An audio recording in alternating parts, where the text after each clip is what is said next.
It's probably not necessarily a wrong thing for the House to be looking at. We'll see if it gets overly politicized. But since we opened the show with all of the media Wait, what? issues. Two things I would say. Number one, it'll become overly politicized. Yes, and number of course two, it will. ultimately nothing will be done. Right. That is my prediction.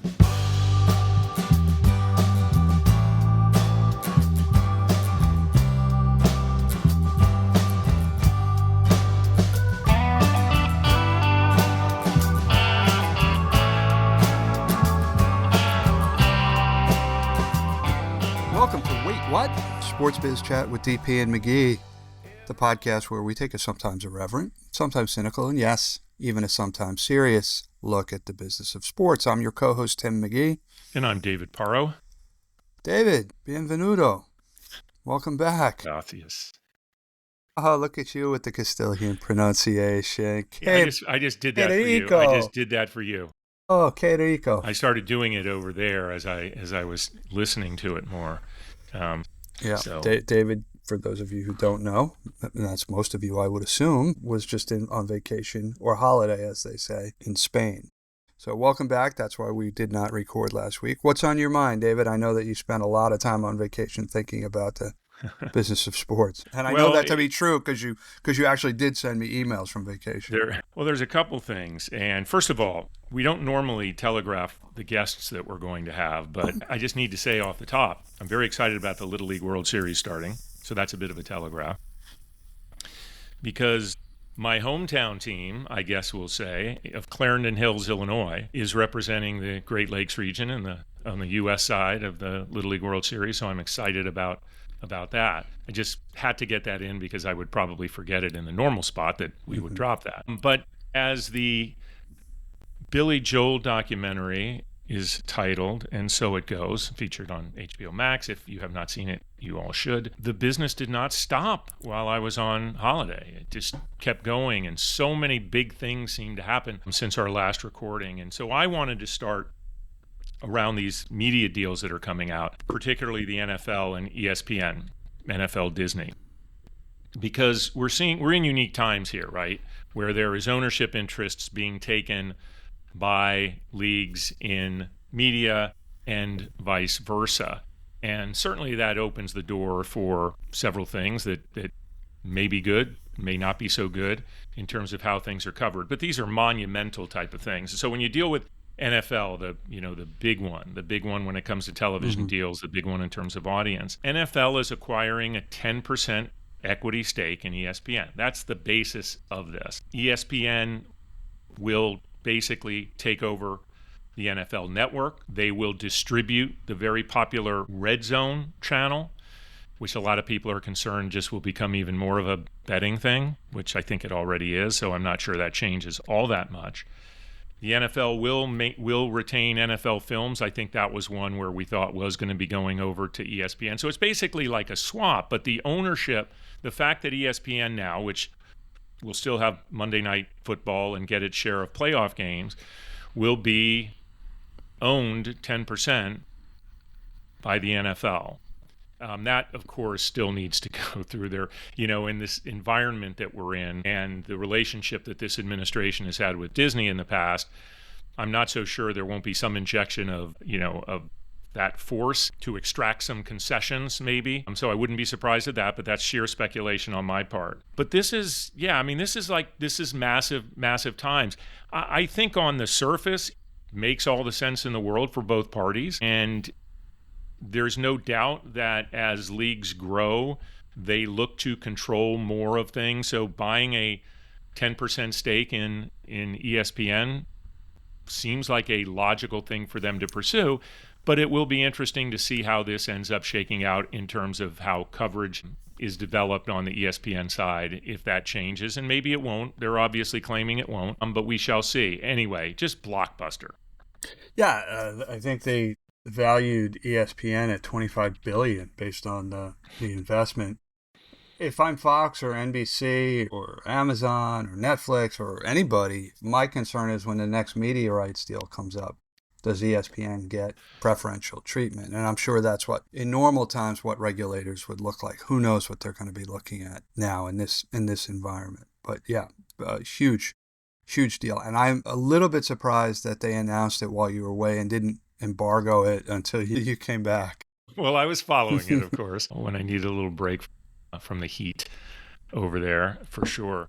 I think you make a great point on the issue of the next rights deals, because they're saying obviously it won't affect them, and there's reasons to have distribution across multiple media outlets, but when it comes to the linear aspect, you could see them definitely getting some preferential treatment. And since they're going to be launching their own direct-to-consumer, does that factor in strongly as it relates to any of the streamers? So yeah, it's going to be a huge story to be following. You read it and you look at the percentages and all that, but it has massive implications, I think, playing out down the road.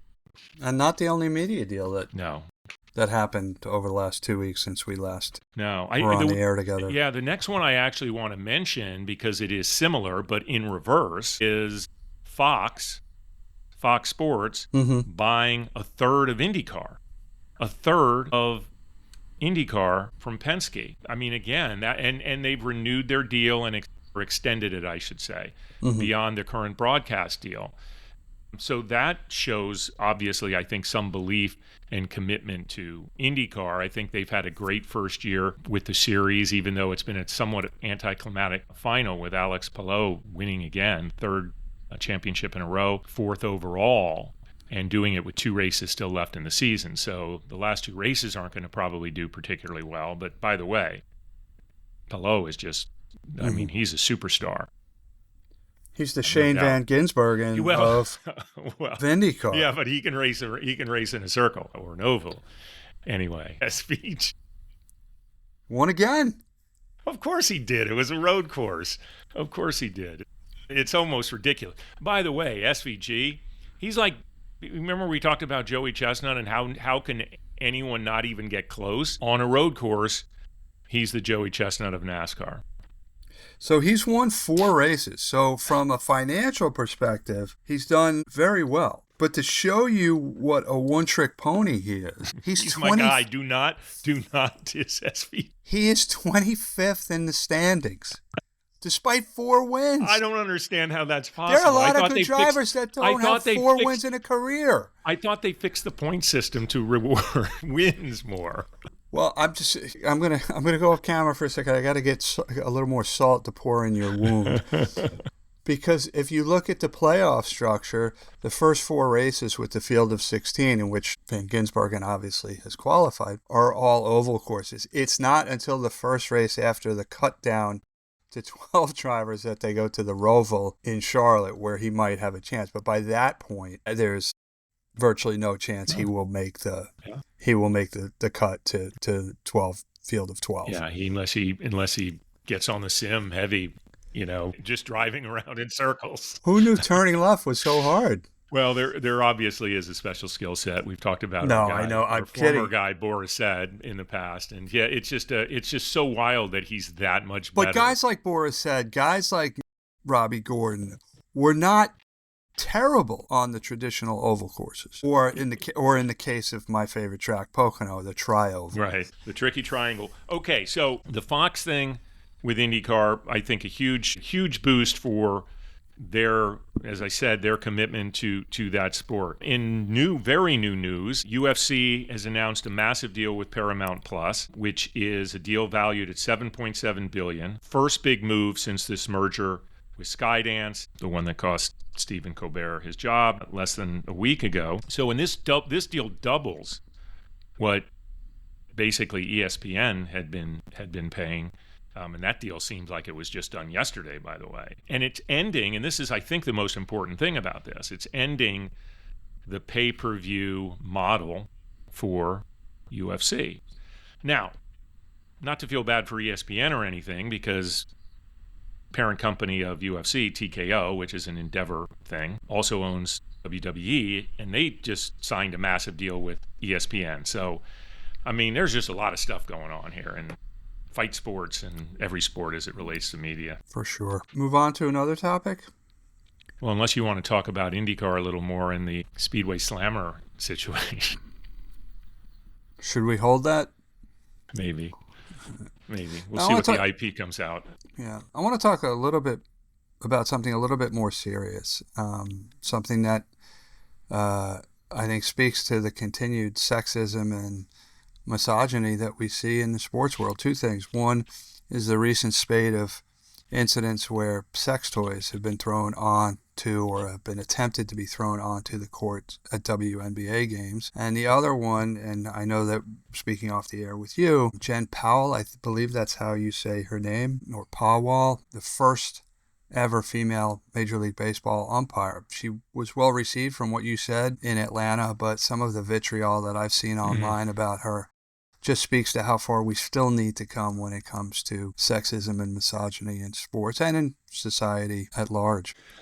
Yeah, I mean, let's just take a quick step back because this has been going on. I think it may have started before we recorded our last episode, but the situation in the WNBA, the league that is experiencing great lift in valuations, in viewership, et cetera. Their new TV deal is significantly higher than it was before. They are in the midst of a CBA renegotiation with the Players Association. But there's this culture that with that popularity, I think opportunistic idiots get involved. And in this case, at least from what I can understand, the people that have taken credit for it is around a cryptocurrency meme coin. I won't talk about the name of it or whatever, and they were somewhat behind it with this claim that they weren't trying to be disrespectful for women.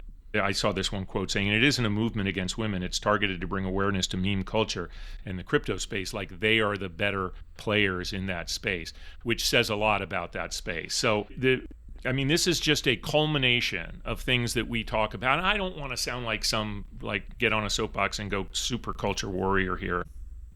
But the bro culture, the crypto bro culture, the online culture, the meme culture, is this combination of all of these things that are placed here. And I guess my take is, because these guys are just idiots, or anyone that copycats it is just an idiot, right? And I trust if they find them, they should be arrested and certainly never be able to get back into any sporting event for that matter. But the thing that to me is the most damaging, and I think what has bothered me the most about it, is just how easy it seems to have been for otherwise regular sports fans to jump on the bandwagon and joke about this.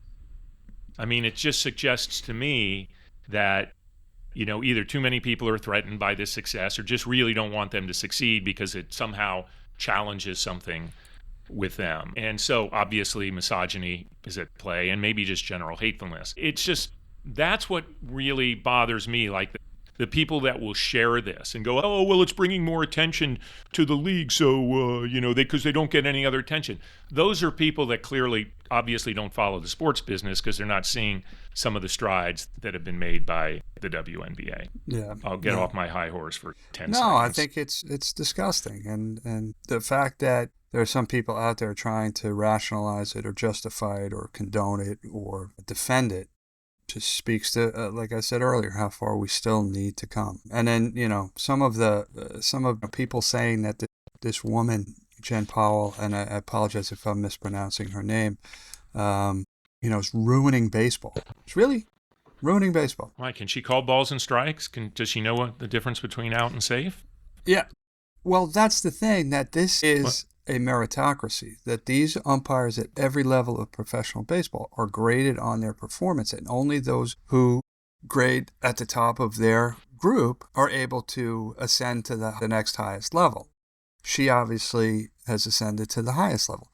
Now, she will be judged, I hope, like every other umpire in Major League Baseball, based on the accuracy of her calls, some intangibles, how she handles disputes with players and managers and things like that. And that should be it. That should be the only things by which she is judged and measured. Right. And now, hopefully, that she has gotten the first series under her belt, some of the attention will go away, and she will be able to do her job. In the other sport, the best officials are the ones that you don't notice, because if you're noticing them, it's because they've made a mistake or made a bad call or hurt your team or whatever it happens to be. So, right. Who do we know? We know Angel Hernandez, right? Yeah, because he's terrible. Yeah, hopefully. Listen, I'm guessing she was prepped for this and knew what she was taking on, because there's no doubt there was going to be some of this. I was happy to see and hear that, that she did get a generally good reception and called from different spots, first, third, and behind home plate in that series. Yeah, So well, now, I was, now she's got to prove that she can, Yep. handle the most difficult position, the second base umpire. Hopefully she gets that chance in the, Too in the many weird next things series. to call. Yeah, that whole pivot thing is, It's interesting because we led on the WNBA with the I don't think it's a scandal. I think it's just this weird spate of incidents of throwing sex toys onto the court. But there is huge news, and it's not even the CBA negotiation in the WNBA, and that's the news of the Sun sale that was approved between two groups. It's the Pags group, which is the ownership. Steve Pagliuca, am I pronouncing that right? I think so. I could barely pronounce my own name, David. They had reached a deal with the Mohegan Tribe for a $325 million deal to buy the team, move it to Boston. Now, Boston would seem like a great WNBA market, one that the league would probably be excited about. But Front Office Sports had an exclusive that deal, while approved by the owner, Mohegan Tribe, it operates in Connecticut. That deal had never been put in front of the Board of Governors. Now, more to the story is obviously the league controls expansion. The last three expansion markets, Cleveland, Portland, Philly, are fetching $250 million for a franchise fee, and that expects to go up in future expansion, of course. But the league doesn't necessarily get this sale amount. Now, Ned Lamont, the governor of Connecticut, was like, hang on, like, not so fast. He went Lee Corso, so not so fast. And he now has Mark Lasry, the former owner of the Bucks, and he owns, I think, Avenue Capital, maybe, a big equity firm, and big investor in sports. They want to buy it, move to Hartford, which might be a more favorable thing for the WNBA. They don't lose a market. They don't lose a state. Not that Hartford and Boston are all that far apart. And I think that from the league's perspective, this is the way I read it, would love to get your perspective, that the league is saying Boston never put in for a franchise expansion. If they're going to be a new market, you pay up. Some ownership's going to pay up, and it's going to be more than $250 million. But, yeah, Boston would be a logical place to play. People that were behind the deal are saying is, well, wait a minute. Normally on a sale of a franchise, the league doesn't get that involved. Sure, the Board of Governors needs to approve it. But why would they stop it if that's the deal that the owner had approved? And I take that position as well, personally. Because one of the benefits of being an owner, and one of the things that you're buying into, is the ability to sell your franchise or a portion of your franchise to realize an appreciation in the value. And what you're telling this tribe is, we're not gonna allow you to do that. And the other thing I would say is there are other markets. I don't think if this team, first of all, Boston is a much bigger media market than Hartford. Right, and Uncaville, I don't even know what part of DMA that is part of. It might even be Providence, quite frankly. No, seriously, because I'm laughing. Yeah, no, it's in Eastern Connecticut. I don't think it might be the Hartford DMA. It might be the Providence DMA. I'm not even sure. But either way, Boston is a much bigger market than either one. And there are a lot of other markets that could be home to future expansion franchises in the WNBA. It's not harming the league in terms of what they will get in franchise fees for future expansion. You may be right on that, but I would say this. If this team were to move to Boston, Hartford's not getting a team down the road. Why should Hartford get a team? Hartford couldn't. Why should Hartford gets this team, Boston will still get a team. So you'd have two in major northeastern markets where there already is a base in the state of Connecticut of fan base. That's where I'm thinking. I'm not saying it's not going to happen. It may end up going to this group in Boston. But why does Hartford deserve a franchise? It doesn't deserve a franchise, but you never want to lose a state or a market. You don't want to lose an existing market base. And I'm not saying they would. This team, anyone that follows the Mohegan Sun may say, Connecticut. I hate to correct you, but it is The team name is the Connecticut Sun. I honor the tribe name. Okay. Okay. Just because a governor says that the team deserves, I don't. Well, I agree with that. Clearly, they don't deserve it on that regard. But if you're I'm just thinking about it from the WNBA perspective. When you know that down the road you can get a team in Boston, why would you want to lose an existing market base when someone's ready to step up and pay about the same amount? Connecticut sports fans are used to this. Yeah, that's true. You're either a Red Sox fan or a Yankee fan or a Mets fan. You're either a Jets or Giants fan or you're a Patriots fan. You're either a Celtics fan or you're a Knicks or a Nets fan. You're either a Bruins fan or you're a Rangers, Islanders, or Devils fan, right? And they couldn't keep a hockey team in Hartford. There has been talk that they would try to get a team back in Hartford for the NHL, but. And by the way, the league has made no statement on this, to my knowledge. They just haven't necessarily moved on it. So it could end up going through. I'm guessing that they're trying to explore all the options and seeing if there is a more favorable situation. And this hasn't been tested in the WNBA before. If I'm a WNBA owner and or board of governor, and I'm asked to vote on this, in the back of my mind is if they can screw this owner, what's to prevent somebody from screwing me down the line if I want to sell all or part of my franchise? Absolutely a factor, and they would have to consider that. And the other one is what I said before, is I think that if the team were to stay in Connecticut, that the future of the Boston market remains viable as a big expansion market. So I think those are the things that they have to decide, and I imagine there's something. I'm a little surprised it hasn't gone to because this apparently goes back months that the price had been agreed to with the tribe. Well, listen, as a New York sports group. fan, I wish nothing but pain and suffering for Boston sports fans, regardless of the sport. All right, anything else you want to touch on prior to?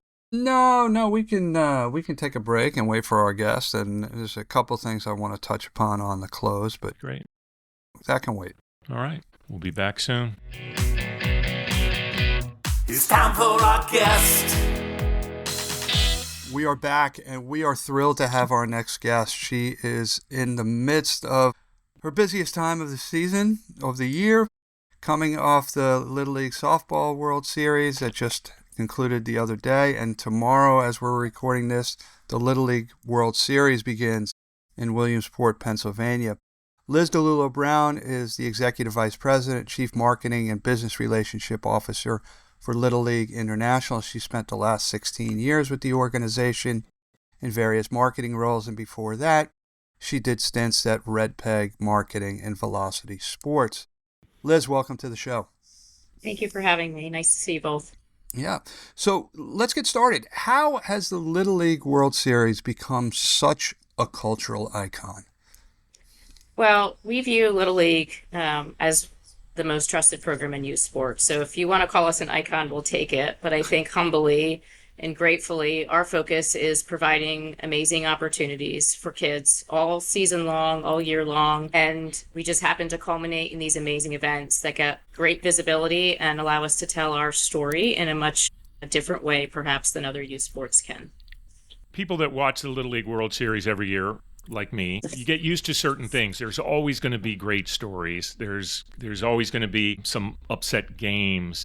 There's going to be performances from people from all over the world that just kind of blow your mind. And there's a television production, obviously, that's part of it. Is there anything new and exciting this year that you can share with us that we can look forward to, or anything that just was introduced on the softball side that happened from Greenville? Things that we can, particularly on the Little League World Series side, get excited about it as we launch into it?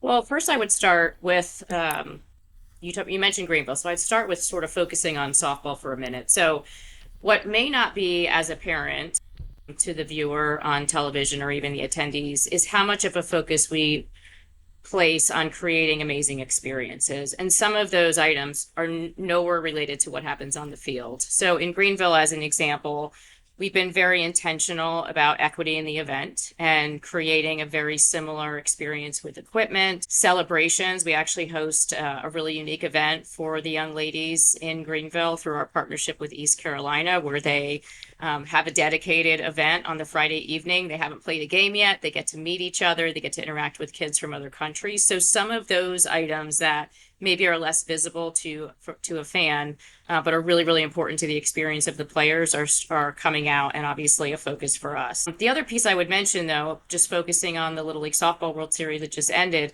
is the amazing coverage. I mean, the focus that ESPN has on the event, the air windows that we have use this event, the network, these events that we have in the championship. I mean, that's very, very unique. That we something that we worked hard in partnership with ESPN to create as much visibility as possible. Very focused on our values. If I move over to baseball, which we are on the eve of the start of the Little League Baseball World Series, and it does feel very exciting for the staff, as I'm sure it does for the kids and the coaches and the communities. It's important to sort of set the tone that we use this event and these events that we have and the mouthpiece we have to talk about our mission that we implement all year long as a 501c3 nonprofit, and being very focused on our values and the mission of the program. We focus on making sure those messages can come out in the storytelling about the communities, about the players, but also in some of our priorities. So I'll just give you an example or two. Some of the things that are new for us this year is we're a partner in the Project Play 63x30 initiative with the goal of getting more kids to play sports generally. We believe that's our responsibility to play a role in stimulating participation, whether it's baseball and softball or whether it's another sport.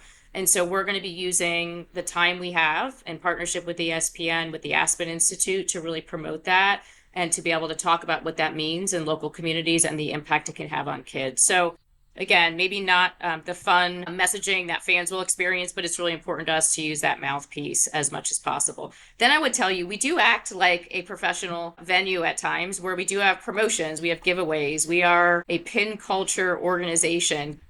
People and kids in particular collect pins.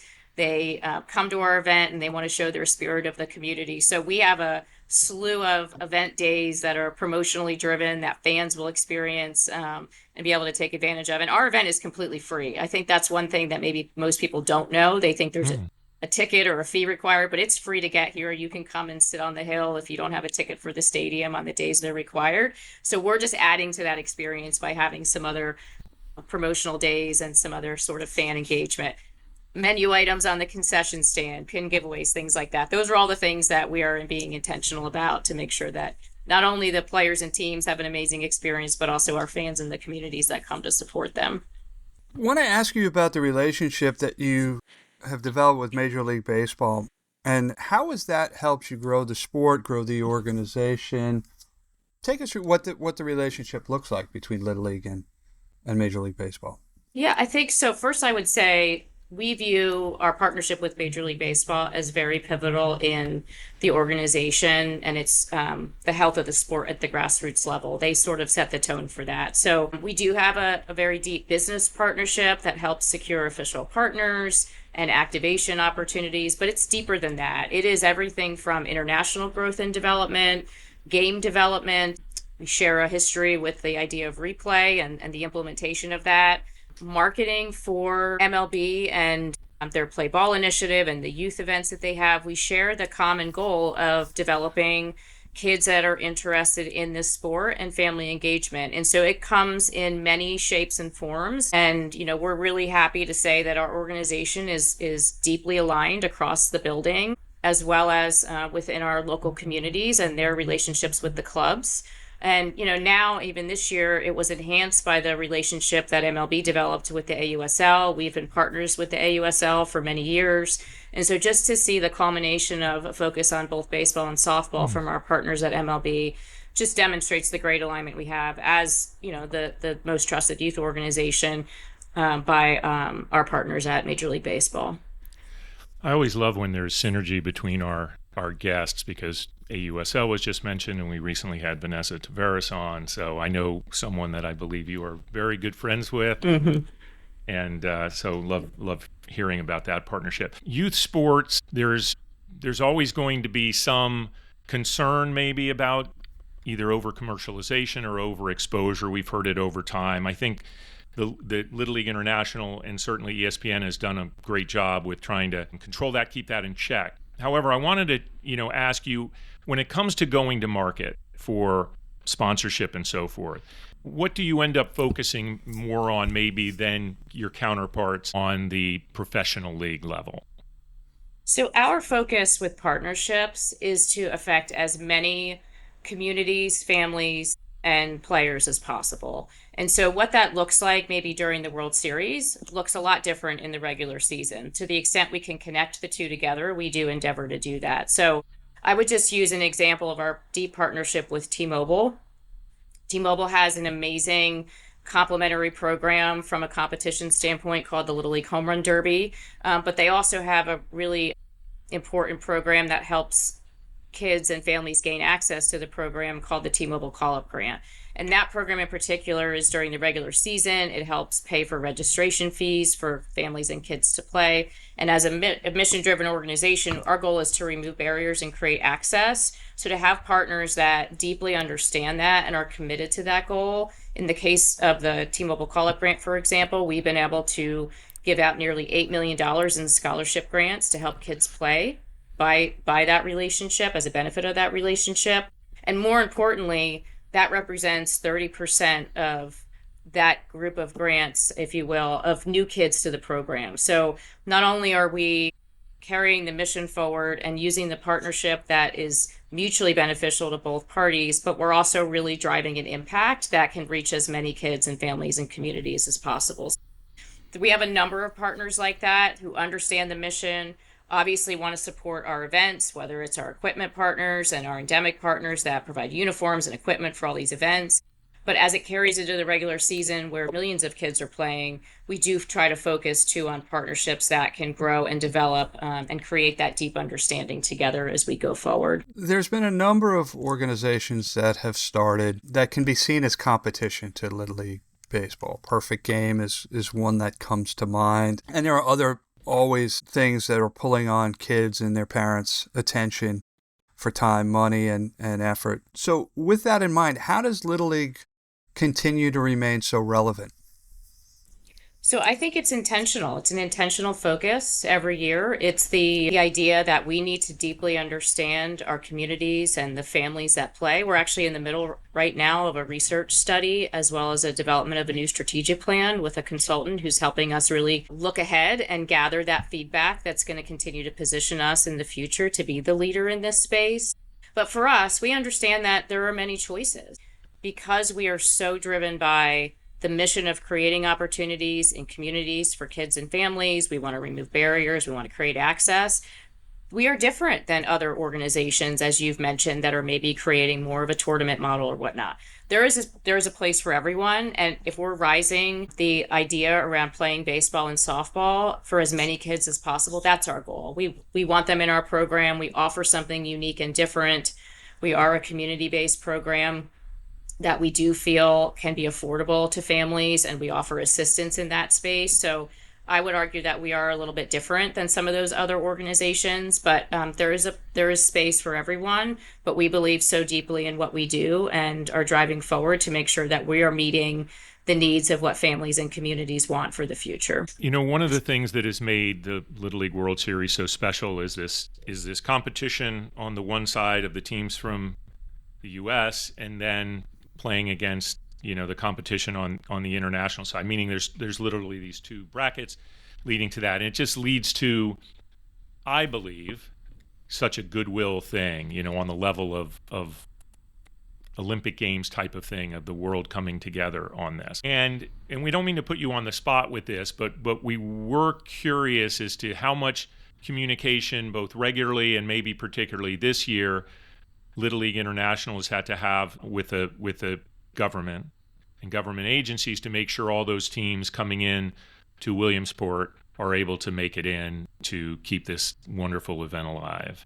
Yeah, so I would answer that first and foremost. Our goal every year, and we work closely with the State Department in and around our events, but we're an international organization. We're in 84 countries. We're operating this program year round. And so when it comes to the idea of helping our kids participate in our events, it's a focus for us every year. And every year we are working with the leadership that's in place to go through the process to try our best to get the players and their coaches in the country in order to play. And so that is a regular practice for us, and it's our goal to hopefully have all participating teams at all 7 of our events be full as they've qualified throughout the process. Softball is still a domestic only, U.S. only competition, correct? No, it's an international competition. It may not be in as many countries as baseball, but it's definitely a growing area. Yep.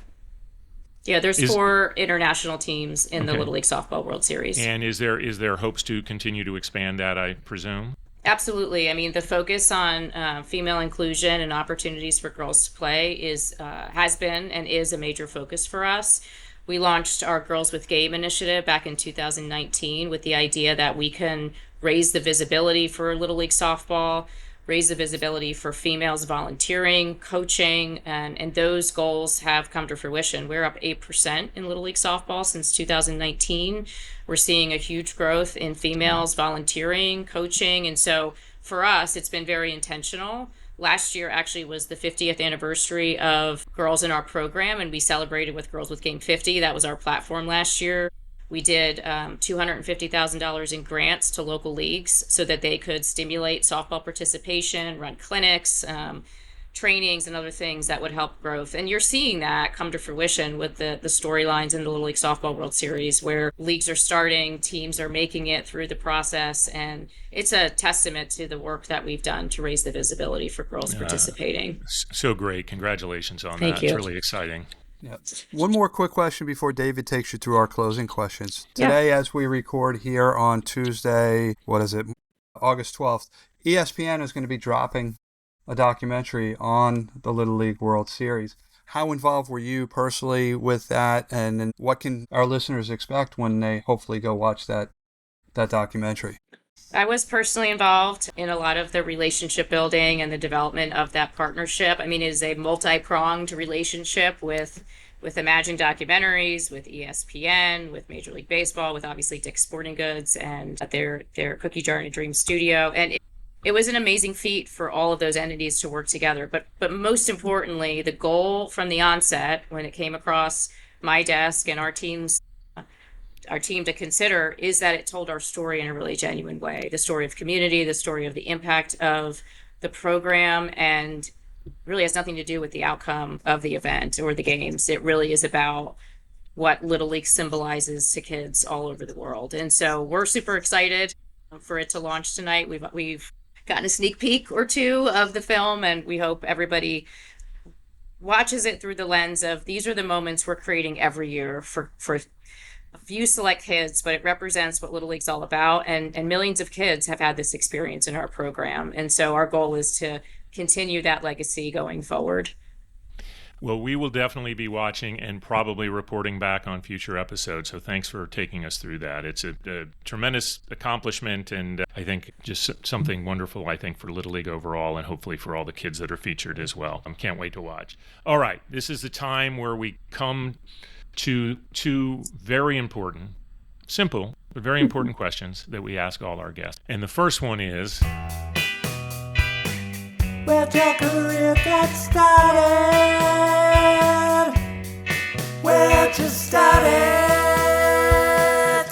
So I look back on the beginning of my career some 25 plus years ago, is I was a collegiate field hockey player. I played field hockey since I was a kid, and I dropped my stick and ran right into my career in agency life. So spending time in the agency business was amazing. I learned absolutely everything I know today coming from those first 12 to 13 years. And it prepped me well for events and for the idea of really creating experiences for the community that we serve.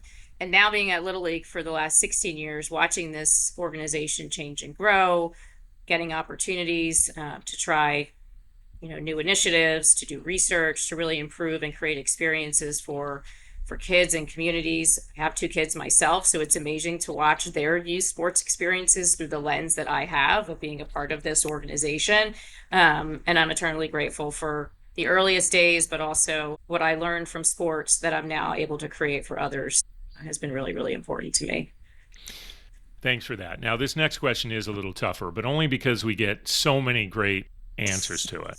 So that's the challenge that we put forth to you on this one. And that is one piece of advice that you'd give someone looking to break into the business, particularly a younger person thinking about the sports industry as their career path. Yeah, I think when you're starting out, you get so excited about the opportunity. So I would reflect on a story from like the first couple of years I was working. There was a situation that was pretty uncomfortable at the time where we, as an organization and the leadership of the organization, had to let somebody go. And at the time, I remember vividly that the delivery of the circumstances of letting this person go was that, everybody's replaceable. And this situation that happened, unfortunately, let someone, in my opinion, who was amazing, go. And that always stuck with me. The idea that people are replaceable, I don't believe that for a minute. I think personally, I strive to be irreplaceable. I want to leave a mark that is helpful, and whether that is for the organization, for a partner, it's sort of the sort of mantra that I live by, strive for excellence, strive to be irreplaceable, raise your hand, do good work, be humble, grow, change, evolve, whatever is expected, right, of you. And if you're not sure, ask. So, sometimes you learn from challenges in your career. And I just always believe that you need to be brave. If you're not making mistakes, you're not making tough decisions, as they say. So the idea that as a young person getting into my career, to have that kind of amazing experience to learn something really difficult really drove me almost as fuel to make sure that whatever I'm doing is right by the organization I was working for, right by the people that I was surrounded with, but also that I was really always driving towards the goals that we were all set out to do. So a little bit of a tough lesson, but really important. And it's driven me for 25 years. Thank you for that. I had no anything other than high expectations that you would have great input on that. Liz, we can't thank you enough. As Tim has mentioned, we know how busy things are right now, but this has been a great discussion. I think we've learned a lot. Our listeners have learned a lot, and we wish you nothing but great luck through all things going on there in Williamsport, Pennsylvania. Thank you. Make sure you tune in. We most definitely will. And go Clarendon Hills.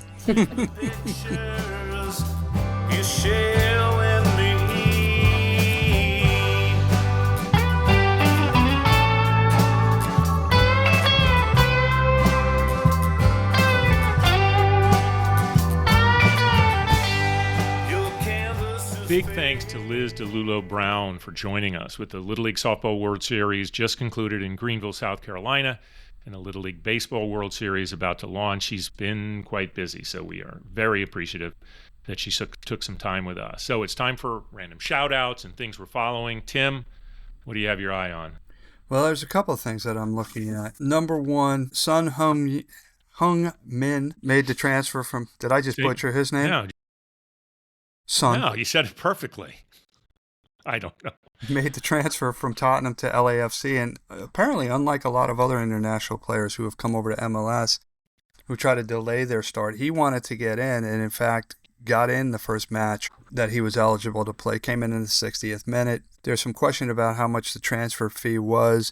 It's being reported between 20 and 26.5 million. If it's on the upper end of that, it'll be the largest transfer fee ever paid for an international player to come to MLS. So continuing to see how he performs LAFC, it'll be interesting to watch. He's 33 years old. I think he can still play at a very high level in MLS for several years. But once again, a great international player who comes over here when he's no longer going to be starting for his side in a European or other league. Yeah, good point. But you're right. It's a little past, I guess, the normal prime. But yes, definitely still playing at a pretty high level, and getting this number is a significant. Yeah. So we will see how he plays, but certainly I think a big one for the league for sure. So a couple of other things that I'm looking at. Number one, there's a Miami Heat former security guard who was arrested for stealing several $1 million worth of memorabilia from the locker room. He sold a LeBron James finals used game jersey for I think $100,000 and went for $2.5 million. And in an auction.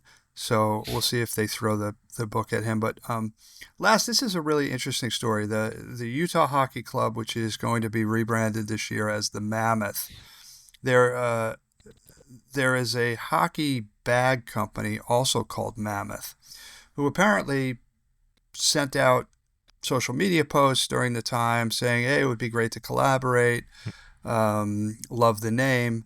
They're now suing the hockey team, which to me seems like a pretty bald-faced money grab. So it'll be interesting to see how that is resolved. I'm sort of waiting until they could exert maximum pressure on the NHL club, which I find sort of tacky and gross. Yeah, it certainly seems that way, because when the team name was announced, it was part of the story that there was this brand that had shared the name and that had basically been cleared for doing it. Whether or not, they deserve money for that, and I met maybe they will, but obviously someone got to someone and said, it might be more profitable to go this route. Yeah, it just seems that's what seems weird about it. I mean, listen, if another hockey brand had the name, it would be logical for there to be a negotiation and potential settlement. I don't think any brand is going to suggest that the team shouldn't be able to name that, because it has the chance to be a positive for them, as we thought they thought when we first heard about the new name. But yeah, this seems a little bizarre. Yeah. What's on your mind? What are you looking forward to? Well, thank you for covering all the things you did. I think that's great. And, I think we covered a lot of ground on still a pretty tight show here. I'm a little worried about bringing this up, but House Judiciary Committee is looking at the league's broadcast deals, or wants to look at them. They want to call all the commissioners in to talk about the Sports Broadcasting Act, which gives special antitrust exemption to the leagues to be able to basically, one of the provisions is blackout games that are on national broadcast.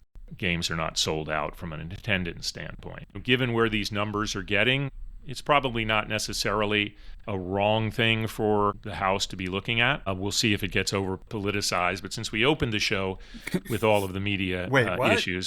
Two things I would say. Number one, it'll become overly politicized. Yes, and number two, ultimately nothing will be done. Right. That is my prediction. Yeah, I mean, I think it's an easy one for the leagues to come forth and say, listen, here, like, take this and we'll be on our way, right? Yeah, it'll probably be some waves. But these are benefits that the leagues have gotten over the years. And given the way people are watching games now, things have changed. So these things do need to get looked at every once in a while, by the way. So I'm not necessarily against, in general, the government keeping an eye and making sure things are available to fans, right? Yeah, I think at the end of the day, that's the most important thing that needs to be kept in mind. What is in the best interest of the fans? Right. And sometimes those are at odds at what's best interest of the owners. But at the end of the day, without fans, there is nothing. And who is speaking for the fans? Well, what do you say? Wow, this is a very tight show. Thank you again to Liz DiLullo Brown. We were talking at the break, what an incredibly great spokesperson she is for Little League. She was just so spot on with her answers and so tight. I was saying to you, David, that if she doesn't like this whole Little League thing, she could probably go in and become a political spokesperson. And the question that we brought up that touched on politics a little bit, she answered particularly gracefully. Yeah, no doubt about it. She was she was a tremendous guest. Really looking forward to getting this show out to everyone. So that's it. That's episode 122 in the books. Once again, thanks to Liz DiLullo Brown taking the time with us. All things Little League.